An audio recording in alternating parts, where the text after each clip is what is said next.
107 campaign promises to date. They have completed 106. The last one is pending. So, with that in mind, the campaign promises that we are making, we are going to pay for it by keeping taxes low, keeping the investment and regulatory system stable and consistent, so that international companies and those looking to invest in Canada know how much it'll cost, they'll know how much regulation we'll have to go through, and what that's going to do is just follow me through the logic.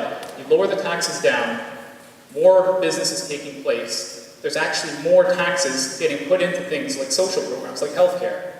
We don't need to raise the taxes or run deficits in order to grow our economy and bring in more money to spend on the things that we all care about so much.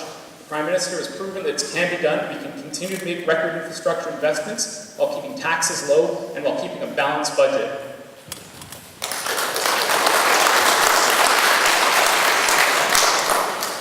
We say stop paying the rich, increase investments in social programs, and we call for a new direction, a new pro-social direction for the economy. This austerity fraud that's being imposed by new neoliberal governments in Canada, the US, and around the world is just that, paying the rich. They say there's no money, but you look at the multinationals and so on, they're always coming to the governments, which are under their thumb, for more money. This is why there's no money for social programs. We also call for greatly expanding the public sector. If there are more publicly owned and publicly controlled corporations, there'd be less money taken out of the country by these giant multinational corporations.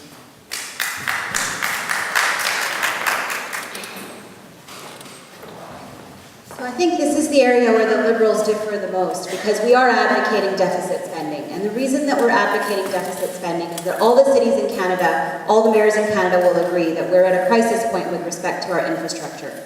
Our roads are not being maintained, our bridges are not being maintained, public transit is a shambles in most of the big cities. We're not investing in green infrastructure, we're not keeping up with the technologies that we need to be able to combat climate change. And we're also not building out the social infrastructure that we need for seniors and affordable housing, things that allow people to get themselves into the middle class. So our proposals are a few different ways. First of all, we will also be cutting small business income taxes, which is an honoring of Budget 2015. So I believe that all parties are actually on board with the reduction from 11% to 9%. We'll be reducing income taxes for people making under $90,000. From 22% to 20.5% and increasing them for people making over $200,000. This is going to put more money into the jobs, into the pockets of people so that they can spend and grow the economy. We are also making a historic infrastructure investment. That infrastructure investment is going to equate to $60 billion over 10 years. That is going to pay dividends over the long run because it's going to create new industries for our kids. It's going to create new jobs. It's going to address the fact that we haven't kept up our transit systems. It's going to create and allow us to fix. Thank you very much. We're going to start this one. Strategic voting, proportional representation. Strategic voting is being promoted by some groups in this election. Could you please give your opinion on this idea and your advice to voters? Right, this is I've had two things that have emerged in door-knocking themes. One is affordability and the other is we need change. In other words, people want to get rid of Stephen Harper and the Conservatives. In fact, a huge majority of Canadians now want to replace the current government. So there are many organizations, besides political parties that are vying to do that, there are organizations coming together to encourage Canadians to vote strategically to get rid of the Conservative government. So they are suggesting in places where one party versus the other can make a difference in doing that, that people get behind that party that has the best chance to win. In Port Moody, Burquitlam, based on the latest poll that was done about 2 weeks ago, it shows clearly that the NDP has the best chance to beat Stephen Harper and the Conservatives. So what the organizations and others are suggesting is please vote for yours truly. So they're encouraging and saying that the NDP, Fin Donnelly and the NDP, can beat Stephen Harper and the has the best chance. So that's what the strategic voting side is about to try and get rid of this government that has really turned a lot of people off.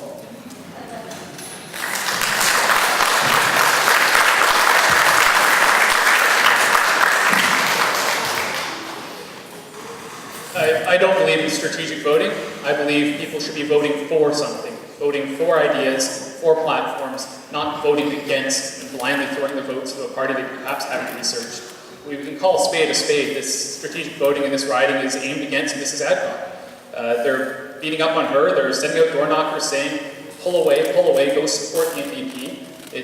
I think it's quite anti-democratic, and it's really not the way our system is set up. Again, people are supposed to be putting forward their platforms, putting forward what they're planning to do, and that way the public will hold them accountable after the fact. If you're strategically voting and throwing your vote away, I really just disagree with it.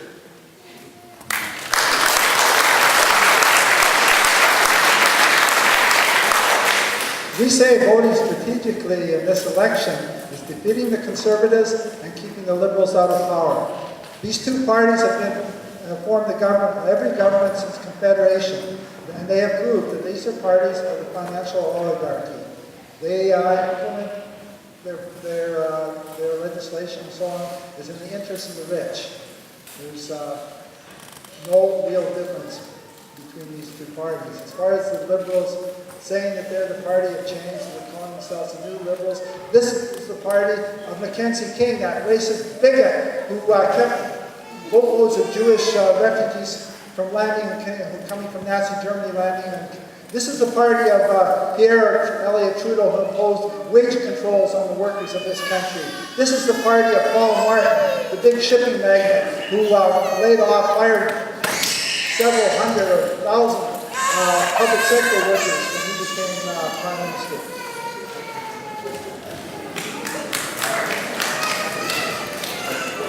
So I'm not sure how many people, I hope I don't run out of time here, I'm not sure how many people have had a chance to Google my name or see my background, but I've accomplished quite a few things, and the reason I'm running is because I feel very passionately about saving Canada.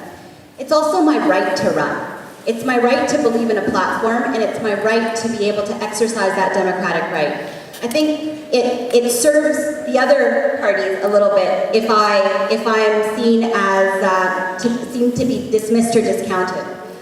This afternoon, Mr. Donnelly was in my daughter's classroom, and my daughter has seen me for the last 6 months, working 24 hours almost, blood, sweat, and tears, taking a leave of absence from work, and he said to those kids that are 8 or 9 years old that this is a two-way race.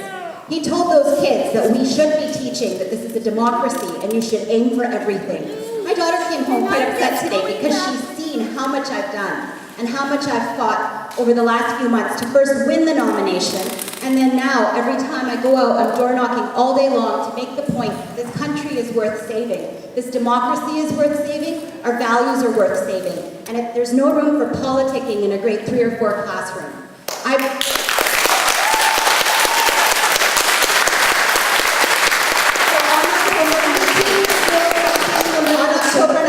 I urge everybody to vote with their hearts, vote with their conscience, and vote with your mind. Don't listen to the data samples that use 500 people to represent the 30,000 voters in this room.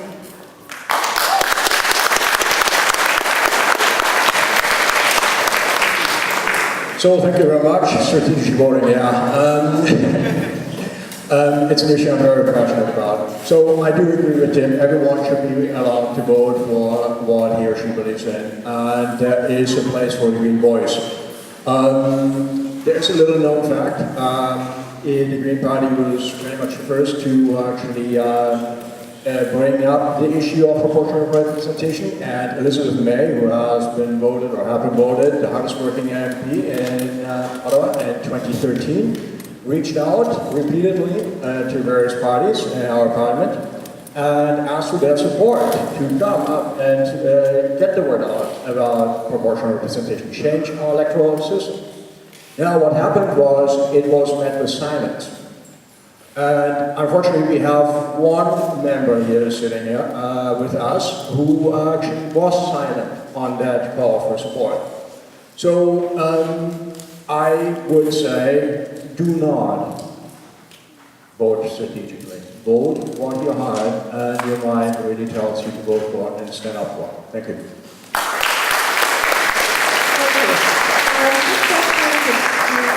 To a specific candidate. Jesse Adcock, I'm going to start with you because it's directed to you, but everybody else will get a chance to answer it. I don't really understand the question. What does a chief digital officer do? That's a good question, actually. Most people don't know because it's a new field. So I've spent the last 20 years in the tech sector. The first 10 years I graduated from university with a political science degree, actually, and that didn't really qualify me for much. It's becoming useful now. But what I did is, it was during .com. It was during the .com era, and what I did is I worked with companies, and there was no IT schools at the time. I worked with companies and I helped them figure out how to sell online, and how to take credit card payments online, how to interact with banks, how to interact with distributors and vendors and suppliers. I then went on to work in global banking, where I worked with banks and helped them move their business models from traditional branch banking over to online banking. So when I started, people never imagined that there would be a day where there'd be no branch banking. So now you have to drag people, or where online banking would replace branch banking. And now you have to kind of drag people in to give their signatures, and most people would rather do their banking over the phone or online. 2 years ago, there was a global recruitment by the City of Vancouver to have somebody come in and oversee a 4-year digital strategy that would completely transform the way the City of Vancouver does business. I was chosen out of that global recruitment to lead that 4-year strategy, and that's what I've been leading. So chief digital officers typically help businesses transform traditional business models into the new age. Most kids these days have never not known the internet. The way that they think and the way they behave and the way they interact is quite different. And so governments and businesses and all sorts of organizations, schools, all industries currently are doing things differently. And I oversee that. Thank you. I'm going to put it also to the other candidates. We'll start with Marcus. You're welcome to comment on, I'll just give you a very brief to comment on what you think the chief digital officer should do, or how you see this fits into your party's role. You're more than welcome. If you want to, you can pass. We've got other questions too. Did you want to comment at all? No, Ben? Sure. Well, first of all, I want to clarify a thing that Jesse commented about me being at the Anmore Elementary School today. All 4 of the candidates were invited. So Jesse's been there, Marcus has